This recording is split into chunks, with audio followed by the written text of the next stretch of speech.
Hello बच्चों, बहुत बहुत नमस्कार। स्वागत है आप सभी का आज के इस लेक्चर में। मेरा नाम है दिव्य और आज हम स्टार्ट करने जा रहे हैं इलेक्ट्रिक चार्जेस एंड फील्ड्स, जिसका लेक्चर नंबर 3 है। आज इस लेक्चर में हम सीखेंगे परमिटिविटी, रिलेटिव परमिटिविटी और इक्विवेलेंट डिस्टेंस के कई सारे कॉन्सेप्ट। तो अपने साथ पेन कॉपी लेके बैठे और चलिए शुरू करते हैं आज के इस लेक्चर को।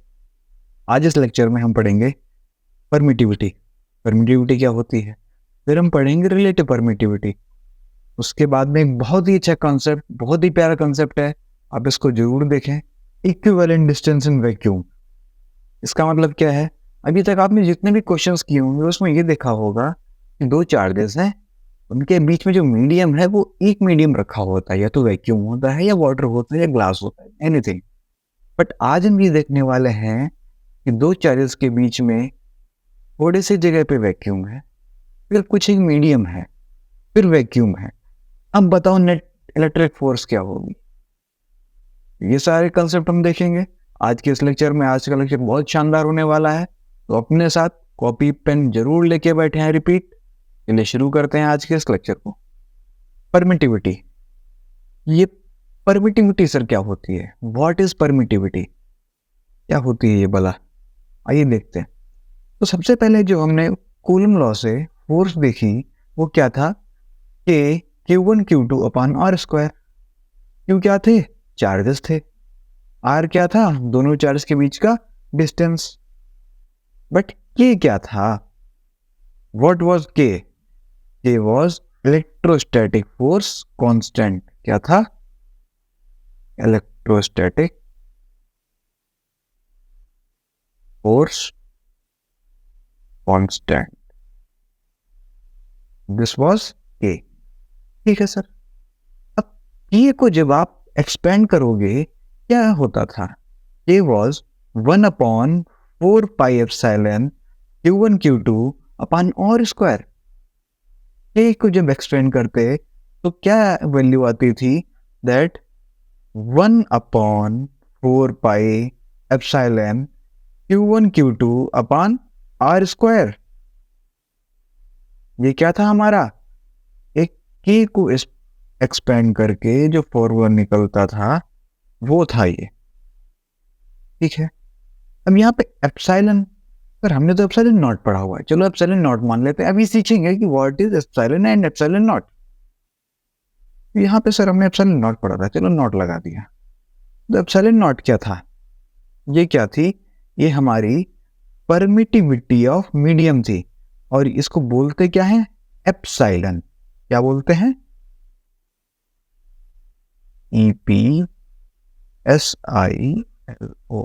स्पेलिंग देख लीजिएगा, मैं प्रोनाउंसिएशन बता रहा हूँ, एप्सिलॉन। ठीक है। अब यहाँ पे हमने कहा कि सर ये परमिटिविटी समझ में आ गई, मींस जिस किसी भी मीडियम में हमारा चार्ज चलता है वो उसकी परमिटिविटी कहलाती है। नहीं, वो उसकी परमिटिविटी नहीं कहलाती। तो सर क्या होता है परमिटिविटी, आइए देखते हैं। आप मान लो दो चार्जेस आपने रखे, पहला रखा आपने पॉजिटिव, दूसरा रखा नेगेटिव। अब इनके बीच में कोई मीडियम नहीं है। अगर कोई मीडियम नहीं है तो पॉजिटिव और नेगेटिव के बीच में क्या होती है, इलेक्ट्रिक फील्ड जनरेट होगी। किधर, पॉजिटिव से नेगेटिव की। आप ये मान लो, ये इलेक्ट्रिक फील्ड का कंसेप्ट है, पढ़ेंगे हम नेक्स्ट लेक्चर में। बट अभी हम अपना जान लो कि जो फील्ड होती है वो पॉजिटिव से निकलती है और नेगेटिव पे जाती है। तो अब हमने क्या कहा कि यहाँ पे हमने कुछ इंटरेक्शन है, चलो फील्ड ना मानो, ये क्या है, ये पॉजिटिव और नेगेटिव चार्जेस के बीच का ये क्या है, इंटरेक्शन है। ठीक, फील्ड मत मानो, ये क्या है, इंटरेक्शन है। अब तो सर ये इंटरेक्शन से क्या होगा, अब ये जो इंटरेक्शन लग रहा था ये वैक्यूम का हमने आपको बताया, बट अब इसी इंटरेक्शन को अगर हम कम करना चाहें तो कैसे करेंगे। मान लीजिए आपने दोनों चार्ज उठाए, आपने कहा कि चलो इनको पानी में डुबोते हैं, पानी में डुबो दिया। वहां पे क्या होगा, इंटरेक्शन बराबर रहेगा क्या, नहीं, वहां पे क्या होगा, इंटरेक्शन कम हो जाएगा। कैसे कम होगा, तो हमने कहा कि हमने इसी चार्ज को एक मीडियम में रख दिया। ठीक है सर। अब जब हम इसको मीडियम में रखेंगे तब क्या होगा? अब आप ये बोलेंगे कि सर इंटरेक्शन कम कैसे हो रहा है? क्या रीजन है कि पानी में रखने से ये कम हो जा रहा है? ये तो हमें पता है कि पानी में रखने से कम हो रहा है, बट कैसे? इस चीज से कौन सा जादू हो रहा है वहां पे? ये समझते हैं इसको। तो हमने कहा कि इस प्रोसेस को हम बोलते हैं पोलराइजेशन ऑफ मीडियम। कौन सी प्रोसेस? जो प्रोसेस इंटरेक्शन होने से रेजिस्ट करती है, उस प्रोसेस को हम क्या बोलते हैं? Polarisation of medium. किसी मीडियम में पोलराइजेशन हो जाना। अब ये पोलराइजेशन किस भला का नाम है, वो भी समझेंगे भी। अभी आप ये देखो, यहाँ पे पॉजिटिव चार्ज था और यहाँ पे नेगेटिव चार्ज था।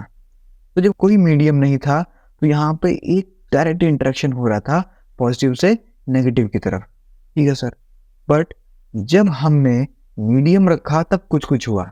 मान लो हमने पढ़ा है कि हर मैटर किससे बना है? एटम से। उसमें क्या होते हैं? Electron, protons.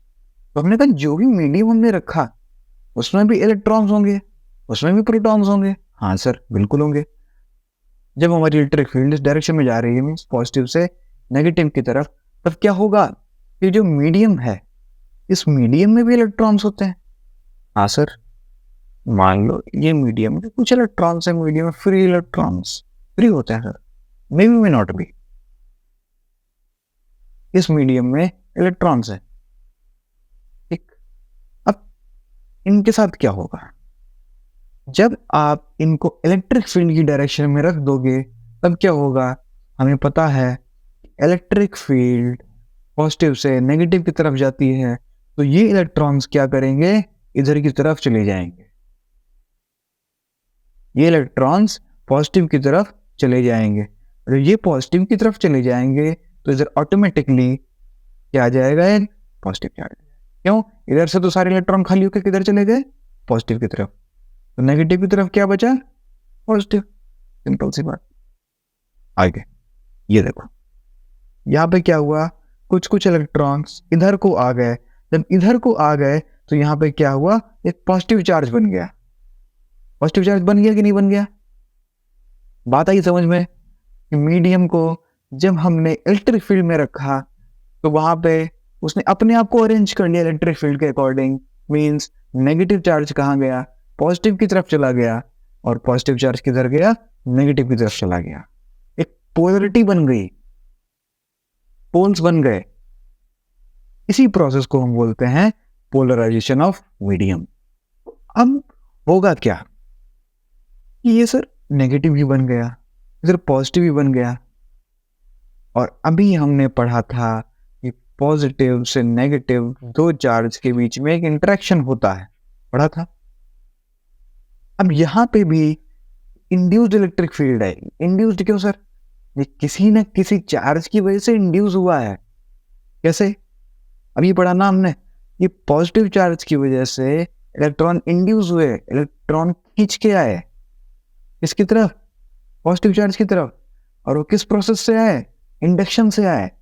इसीलिए हमने इस इलेक्ट्रिक फील्ड को क्या नाम दिया है? Induced electric field. समझे? तो यहां पे नेगेटिव और ये पॉजिटिव एक क्या करेंगे? एक इलेक्ट्रिक फील्ड जनरेट करेंगे, इंड्यूस्ड इलेक्ट्रिक फील्ड, जो क्या करेगी? हमारी एक्चुअल इलेक्ट्रिक फील्ड को अपोज कर देगी। कैसे? Third property, charges has ability to neutralise each other. एक फील्ड हमारी इधर की ओर जा रही है और कुछ फील्ड हमारी इधर की ओर जा रही है, तो नेट फील्ड होगी वो इनका सम हो गया। खाली होती ज्यादा अच्छी आती, बट एक इलेक्ट्रिक फील्ड इधर जा रही है, एक इलेक्ट्रिक फील्ड इधर आ रही है, बीच में क्या हुआ? टकराव हुआ। टकराव होने से उस स्पीड से करंट नहीं जा पाएगा, उस स्पीड से इलेक्ट्रिक फील्ड्स नहीं जा पाएंगी। तो क्या होगा? एक रेजिस्टेंस उत्पन्न होगा, एक रेजिस्टेंस आएगा। उसी रेजिस्टेंस को हम क्या बोलते हैं? परमिटिविटी। बात समझ में आई? परमिटिविटी क्या होती है?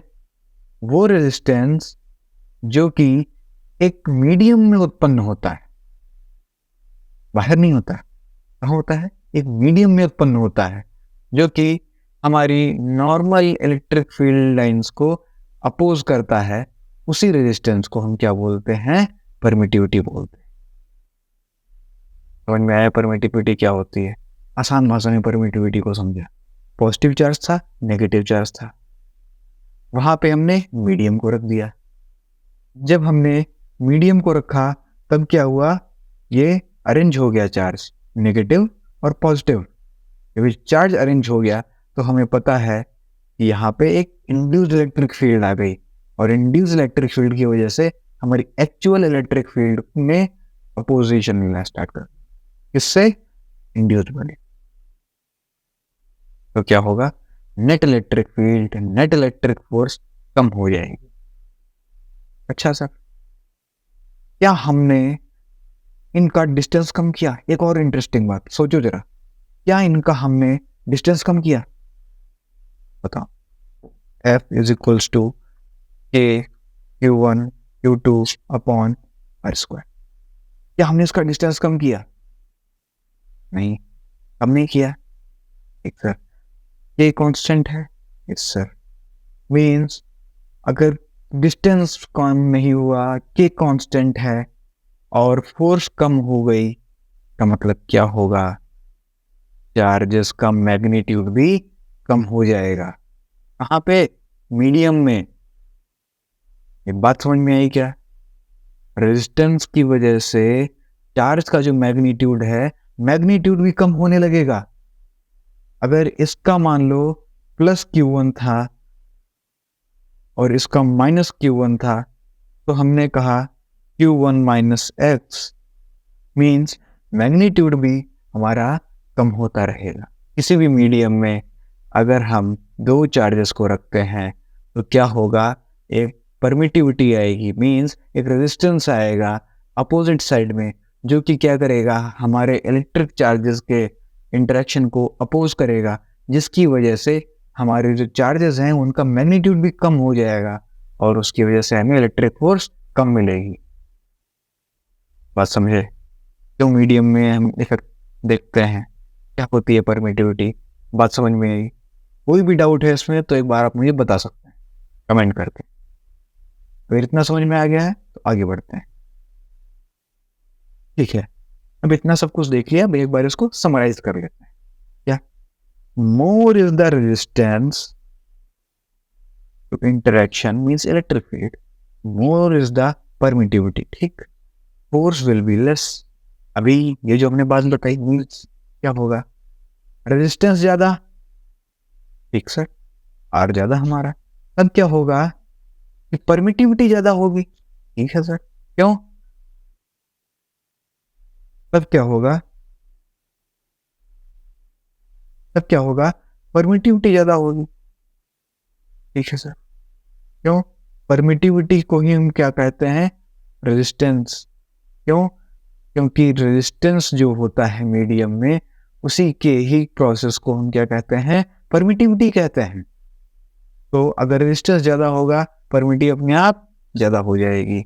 बट अगर रेजिस्टेंस ज्यादा हुआ, फोर्स कैसी होगी, कम। बात को समझे? बात समझ में आई?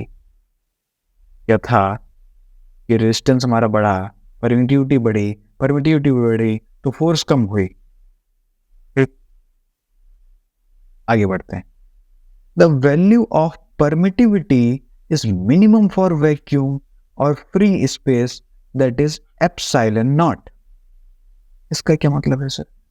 हमने कहा कि जो वैल्यू ऑफ परमिटिविटी है, परमिटिविटी की जो वैल्यू है वो क्या है, सबसे कम कहाँ पे होती है, वैक्यूम में। क्यों सर? ये हमको रटना नहीं है, समझना है। रीजन क्या है इसका, आइए देखते हैं। अभी हम पिछली बार पढ़ के आए थे कि दो चार्जेस हैं, उनके बीच में इंटरेक्शन हो रहा है। यस सर, होने दो। अब इन दो अट्रैक्शन के बीच में, इंटरेक्शन के बीच में कोई अगर मीडियम होगा तभी तो रेजिस्टेंस आएगा। क्यों? मीडियम में तो इलेक्ट्रॉन्स होते हैं, वैक्यूम में इलेक्ट्रॉन्स थोड़ी होते हैं। इलेक्ट्रॉन्स कहाँ होंगे, किसी ना किसी मीडियम में होंगे, वैक्यूम में इलेक्ट्रॉन्स नहीं होते। तो जब वहां पे इलेक्ट्रॉन्स ही नहीं होंगे तो हमारी परमिटिविटी कैसे बढ़ जाएगी, रेजिस्टेंस कैसे बढ़ जाएगा? जब रेजिस्टेंस नहीं बढ़ेगा तो परमिटिविटी की वैल्यू ऑटोमेटिक मिनिमम हो जाएगी। इसीलिए वैक्यूम में हमारी परमिटिविटी सबसे लेस होती है वैक्यूम में। ये समझ में आई?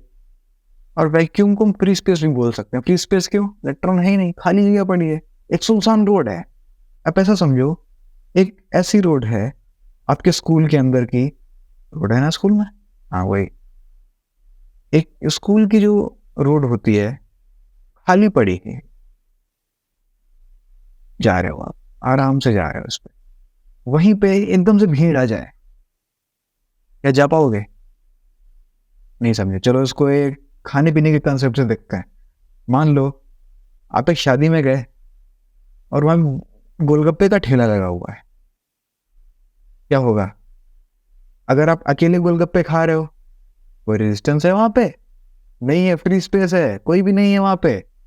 बट अगर आप, कोई आ जाए, 3-4 लोग आ जाते हैं, क्या आप उतनी आसानी से गोलगप्पे खा पाओगे शादी में? फिर क्या करते हो? उचक उचक के आगे जाते हो। यहाँ पे चार्ज उचक उचक के आगे नहीं जाएगा, लेकिन हाँ, एक हम क्रोनोलॉजी बता रहे थे कि कैसे गोलगप्पे की चीजों से हम वैक्यूम की परमिटिविटी समझ सकते हैं। तो खाने पीने से आप लोग ज्यादा आजकल रिलेट करने लगे हो। बात समझ में आई? उसी तरीके से जो वैक्यूम है हमारा, वैक्यूम में कोई इलेक्ट्रॉन नहीं है, चार्ज क्या आगे गए, रोड साफ है, एक्सीलेटर बढ़ाओ, चार्ज बहुत स्पीड से जाएगा। समझ में आई बात? ये बात। For any other medium, permittivity is greater than for vacuum free space। अभी ये पढ़ के आए हैं क्या कि किसी भी दूसरे मीडियम का क्या होगा, परमिटिविटी बहुत ज्यादा होगी फ्री स्पेस से। ठीक है सर, वो क्यों होगी? पीछे भी रीजन पढ़ा ना भाई। सबसे कम इलेक्ट्रॉन्स और नेग्लिजिबल बिल्कुल भी नहीं कहाँ होते हैं? फ्री स्पेस या वैक्यूम में। तो फिर और किसी भी मीडियम में एक इलेक्ट्रॉन भले ऊपर होगा तो जरूर। बात समझो, किसी भी मीडियम में अगर एक भी इलेक्ट्रॉन है तो क्या करेगा? रेजिस्ट करेगा। बात समझ में? आगे बढ़ते हैं। Force between two charge is maximum in vacuum as compare to any other medium. उसी का बात है, दोनों पॉइंट ऊपर वाले जो थे, मीन्स ऊपर वाले का मतलब जो पहले दूसरे पॉइंट थे उससे ही रिलेटेड हैं ये 3 और 4। ठीक है, अब क्या है, हमने कहा कि सिर्फ जो मीडियम की फोर्स होगी वो कम होगी, किससे? वैक्यूम के। क्यों वैक्यूम के मीडियम से सर क्यों कम होगी? भाई अगर किसी भी मीडियम में फोर्स हम कैलकुलेट करते हैं, वहां पे कैसे कैलकुलेट करेंगे? अभी देखा, इलेक्ट्रिक फील्ड इंड्यूस्ड, दुनिया का बवाल करके तब हम इलेक्ट्रिक फील्ड निकालेंगे। और वैक्यूम में क्या होगा? एकदम खाली रोड है, कुछ भी नहीं है, एकदम से तेज जा रहे हैं, क्या होगा? फोर्स बढ़ेगा। क्यों? इंटरेक्शन बढ़ा है ना, किसके? कोई रेजिस्ट नहीं कर रहा है। अगर रेजिस्ट नहीं कर रहा है मीन्स जो Q1 Q2 का मैग्नीट्यूड है वो भी अपना कांस्टेंट रहेगा, कम नहीं होगा। अगर कम नहीं होगा तो फोर्स कैसे कम हो जाएगी? फोर्स हमेशा ज्यादा रहेगी। बट दूसरे मीडियम में जैसे ही आप चार्ज को डालते हो उनका मैग्नीट्यूड कम हो जाता है, और मैग्नीट्यूड कम होने की वजह से फोर्स भी कम हो जाती है। तो इसकी वजह से हम कहते हैं कि किसी भी मीडियम की फोर्स हमेशा कम होती है। कहाँ से? Medium of vacuum. नॉट का मतलब जानते हो? नॉट का मतलब है नो रेजिस्टेंस। नॉट इसलिए लगाते हैं, नॉट कुछ नहीं, एकदम खाली। अब बात आती है रिलेटिव परमिटिविटी। सर परमिटिविटी तो हमने पढ़ ली, व्हाट इज रिलेटिव परमिटिविटी?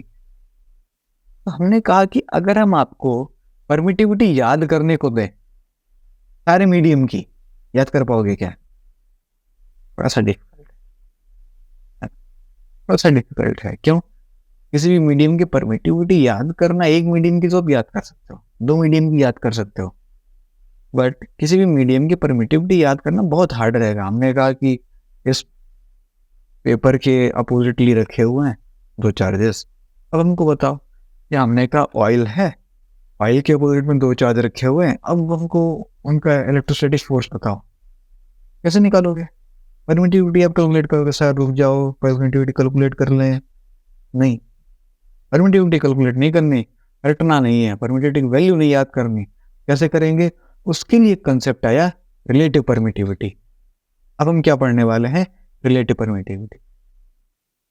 अब एक चीज समझो, सबसे कम वैल्यू कहां पे होती है? परमिटिविटी की सबसे कम वैल्यू कहां पे होती है? Epsilon not. ठीक है, अगर सबसे कम वैल्यू एप्सिलॉन नॉट में होती है, मींस इलेक्ट्रॉन वाली चीज लगाओ, electron is a fundamental quantity, वहीं पे ये आ जाता है कि अगर सबसे कम वैक्यूम में है तो जितनी भी परमिटिविटी होंगी क्या होंगी? इसके मल्टीपल में ही तो होंगी। बात समझ में आई? अगर हम कहते हैं ऑयल की रिलेटिव परमिटिविटी 3 है, क्या मतलब है? ऑयल 3 गुना ज्यादा रेजिस्टेंस देगा एज कंपेयर टू वैक्यूम, तो ये ज्यादा आसान है। या फिर ऑयल की आप रिलेटिव परमिटिविटी को छोड़ के नॉर्मल परमिटिविटी निकालो, 7.08 into 10 to the power something, ज्यादा कठिन है ना। अगर हम कहते हैं 17 टाइम्स ऑफ ई नॉट, वो ज्यादा आसान है। इसीलिए हम एक कंसेप्ट पढ़ते हैं रिलेटिव परमिटिविटी, कि जो हमारी रिलेटिव परमिटिविटी है वो क्या है? किसी भी वैक्यूम का एक मल्टीपल है। रिलेटिव परमिटिविटी क्या है हमारा? मान लो किसी भी मीडियम की हमको परमिटिविटी निकालनी है, तो हमने कहा वैक्यूम की permittivity multiplied by relative permittivity. Mean अगर हमको ऑयल की परमिटिविटी निकालनी है तो हम क्या करेंगे? हम कहेंगे ऑयल हमको पता है 3 गुना ज्यादा है, किससे? As compare to vacuum. तुमने कहा ठीक है, वैक्यूम की एक याद कर ली हमने, वैक्यूम की परमिटिविटी लिख दी, फिर उसके बाद में क्या किया? इसकी परमिटिविटी से मल्टीप्लाई कर दिया रिलेटिव परमिटिविटी को। इस कंसेप्ट को हम बोलते हैं रिलेटिव परमिटिविटी। आओ देखते हैं definition. Relative permittivity is the ratio of permittivity of electric field in a medium to permittivity of electric field in a vacuum और फ्री स्पेस। रिलेटिव परमिटिविटी क्या होती है? यहीं से आओ इसको देखते हैं। रिलेटिव परमिटिविटी क्या होती है? Means ER. ईआर क्या होता है? तो हमारी रिलेटिव परमिटिविटी क्या होगी? वो रेशियो है किसका? Electric field in a medium का। ठीक है, permittivity of electric field in a medium. ठीक, कहां तक? Permittivity of electric field in a vacuum. ये हमारा रिलेटिव परमिटिविटी का फॉर्मूला है, चाहे इसको याद रखो या इसको याद रखो। अब बात आती है कि सर रिलेटिव परमिटिविटी आ गई, ठीक, अब फोर्स का क्या रिलेशन होगा? सर आपने तो बता दिया कि 17 टाइम्स परमिटिविटी है या 3 टाइम्स परमिटिविटी है, ये कुछ क्या फोर्स में भी होता है? सबसे ज्यादा फोर्स कहां पे होगी? अभी हमने पढ़ा कि जहां पे परमिटिविटी या रेजिस्टेंस कम होगा फोर्स ज्यादा होगी। तो बताओ सबसे ज्यादा हमारा रेजिस्टिविटी या परमिटिविटी कहाँ कम है? वैक्यूम में। तो फोर्स सबसे ज्यादा कहाँ होगी?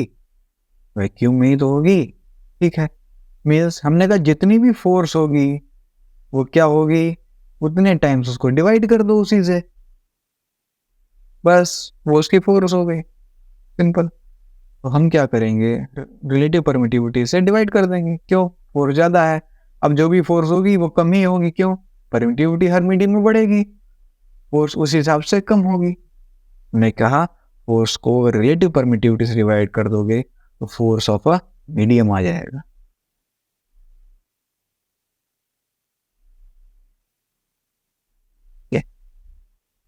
ये क्वेश्चंस में काफी काम आ जाता है फॉर्मूला, इसको हम देखेंगे, यूज भी करेंगे।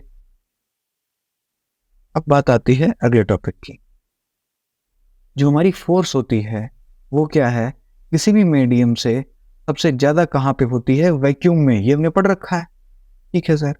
तो अभी हम पढ़ के आए हैं अगर फोर्स ज्यादा तो क्या होगा? परमिटिविटी कम। ठीक, तो जैसे हम किसी भी मीडियम की परमिटिविटी निकालने के लिए क्या करते थे? परमिटिविटी ऑफ वैक्यूम से रिलेटिव परमिटिविटी को मल्टीप्लाई कर देते थे। क्यों?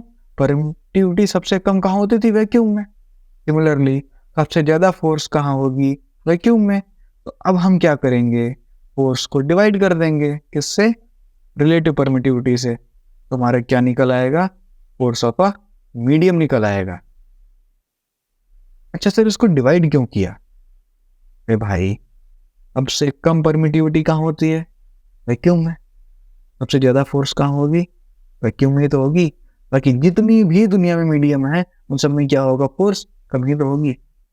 और कितनी कम होगी वो हमने भी यहां से देखा है। Epsilon not times of year. इसलिए हमने इसको डिवाइड कर दिया। ये फॉर्मूला कई बार आता है, बहुत सारे एग्जाम्स में पूछा जाता है, तो डायरेक्ट फॉर्मूला पुट करके आप क्वेश्चन लगा सकते हैं। अब इतना कुछ समझाने के बाद में आई होप कि ये आपका क्वेश्चन हो जाएगा। ये बेचारा अभी भी कुछ ढूंढ रहा है, ये नहीं पढ़ता हमसे। आप लोग इसको कुछ बताओ यार। तो ये आपका होमवर्क है। होमवर्क इन द सेंस, आप इसका आंसर कमेंट्स में लिख के देंगे। पता चलेगा कि आप लोग लेक्चर रेगुलरली देख रहे हो। नहीं तो लेक्चर को क्या है सर, क्वेश्चन बाद में लगा लिया जाएगा। नहीं, क्वेश्चन हमेशा साथ में लगाओ, या क्वेश्चन चैप्टर तुरंत खत्म होने के बाद में लगाओ। अभी हम क्या कर रहे हैं? सारे टॉपिक्स कवर कर रहे हैं। सारे टॉपिक्स कवर करने के बाद में हम इसी की क्वेश्चन सीरीज लाएंगे। अभी सारे टॉपिक कवर कर लीजिए, सारे क्वेश्चन हम लगाएंगे, पूरा चैप्टर कंप्लीट विद PYQs। इस फ्लो से चलेंगे तभी हम एक चैप्टर पे अच्छी खासी अपनी कमांड बना सकते हैं। तो ये आपका होमवर्क है। क्या है question? Relative permittivity of water is 81। ठीक है sir, what do you mean by this statement in terms of epsilon not and force? Epsilon not means permittivity of vacuum और ये force. Find the net electrostatic force between Q1 and Q2। Simple तो है sir, इसमें क्या बवाल है? आइए देखते हैं। ये तो भी शुरुआत है। ने कहा है दो चार्ज है एक साथ, और वहां पे अभी तक आप पढ़ते आ रहे थे कि मीडियम कांस्टेंट होता है, सॉरी मीडियम यूनिफॉर्म है। मींस दो चार्जेस हैं, वो या तो पानी में है या वैक्यूम में या ऑयल में है कंप्लीटली, या कहीं और है। बट हमने क्या कहा कि यहाँ पे पॉजिटिव चार्ज के पास में थोड़ा सा स्पेस दिया हमने। ये पूरा वैक्यूम है और ये भी हमारा क्या है? वैक्यूम है। बट यहाँ पे हमारा एक मीडियम है ER, एक हमारा यहाँ पे मीडियम आ गया। अब जरा इलेक्ट्रोस्टैटिक फोर्स बताओ।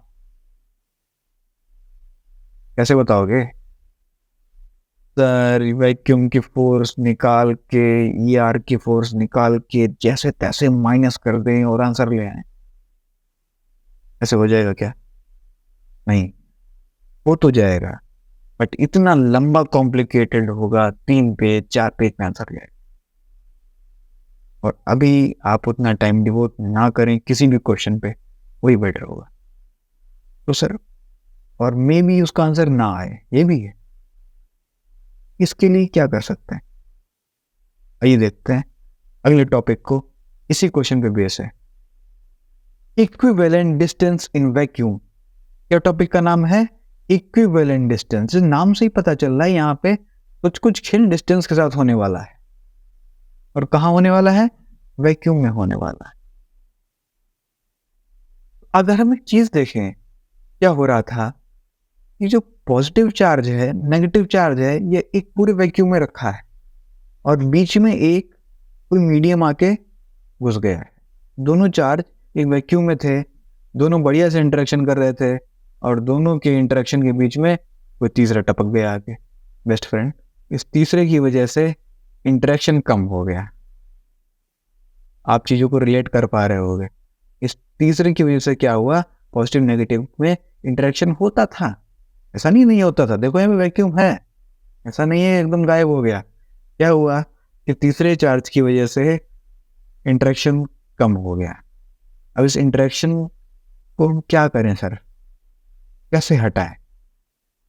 आइए देखते हैं। अब उस दुनिया से बाहर आके इस दुनिया में आ जाओ। हमने कहा कि अगर हम इस मीडियम को, अगर हम वैक्यूम के मीडियम में कन्वर्ट कर लें, हमारा काम हो जाएगा सर। अगर इसको किसी वैक्यूम में कन्वर्ट करना है तो हमें क्या करना पड़ेगा? अभी हमने पढ़ा है कि सबसे ज्यादा फोर्स कहाँ होती है? वैक्यूम में। ये कोई ना कोई एक मीडियम है, तो इसमें कितनी फोर्स होगी? एफ आर होगी। ठीक, तो हमने कहा इसमें तो फोर्स कम होगी ना।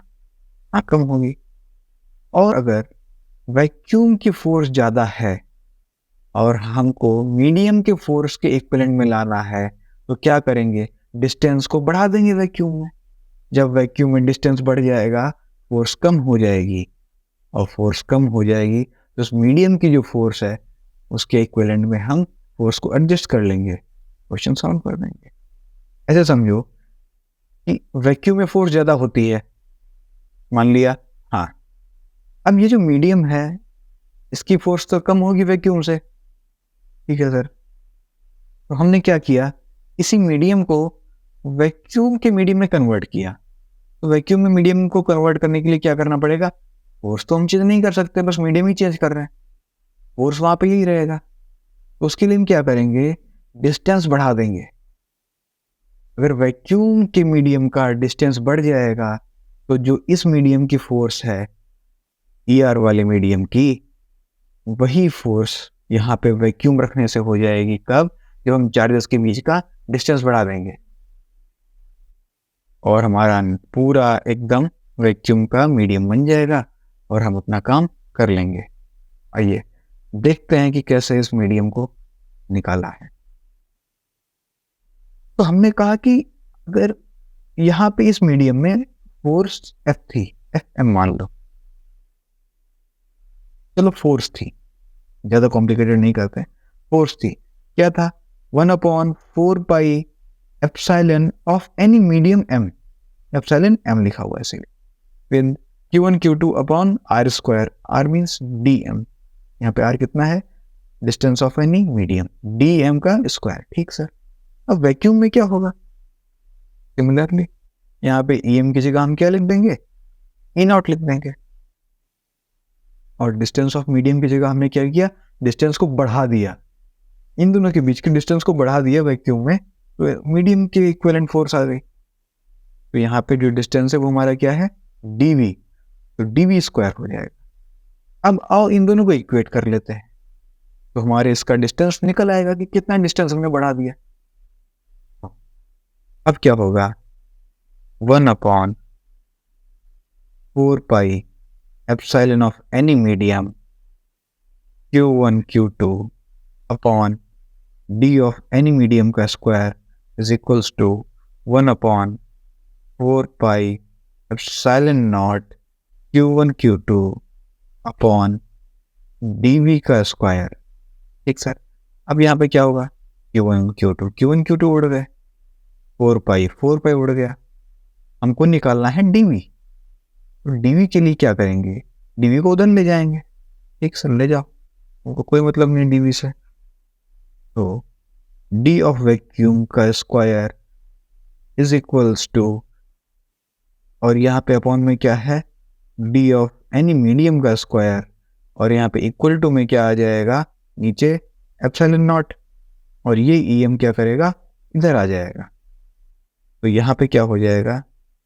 Permittivity of medium divided by permittivity of vacuum, और इस dm को अगर हम मल्टीप्लाई कर दें इधर, तो हमारा dv स्क्वायर आ जाएगा।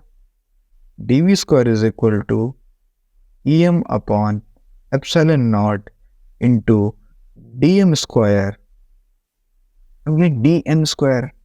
ठीक है, अब ये permittivity of any medium divided by permittivity of vacuum क्या होता था?